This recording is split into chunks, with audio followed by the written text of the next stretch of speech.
Hey guys, so this week I was working on a camp that I thought might be interesting, so I thought I'd share it. It's a little game that I made that I am calling 2 Minutes to Win It, and it's an idea I've had for a little while, just to build kind of a puzzle cube or something that players can go to, solve a series of puzzles, and then if they're successful, they win a prize at the end.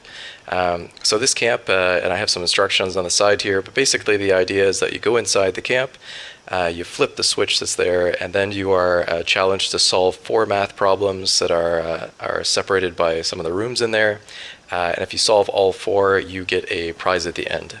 You have about 2 minutes approximately to do it, and if you're not successful, you don't get the prize. So unlike some of my other camps, which are a little more murderous, if you lose, you tend to die. In this one, you just don't get anything, and then you can leave the camp. So if you go inside here, there's just a single switch. It's default to on because that's just a bug that exists. But if you flip this switch, what's going to happen is that door is going to close and all these doors will open. You can flip this switch on and off again, it doesn't matter. Once you've flipped it, the game has started. And you'll find that in each one of these rooms, I've written a little math problem, and the solution to that problem is going to be the code for each of the doors.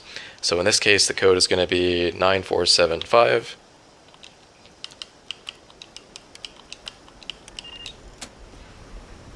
And once you punch it in, if you're successful, this door is going to close. They'll let you know you've done it correctly, and you can move on to one of the other rooms. So in this case, this will be 9433. And I've done these a few times, so I already sort of know the answers, so I'm a little quicker than some of the players are going to be. And as you go through each one of these, the goal is to solve all four of them. So that's going to be 7083. I have one more. So once you get to that last door, 2690, when you solve the final door, when that door closes, what's going to happen is the prize door is going to open. So then you have a vending machine, a little message that says you won to let you know that, hey, you did great.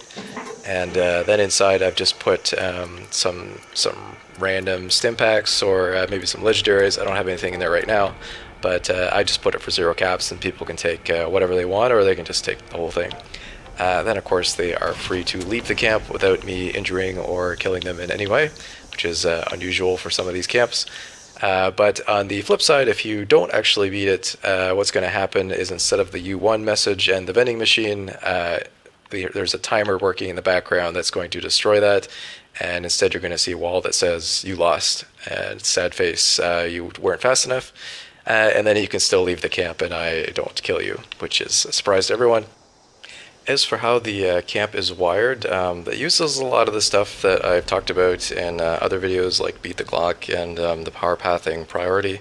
But basically in the upper room we have a lot of connectors, a lot of powered speakers, and of course flamers, which if you've seen some of the other videos, you understand that these are destroying some of the powered connectors, and then that's severing connections and forcing power to path in a different way.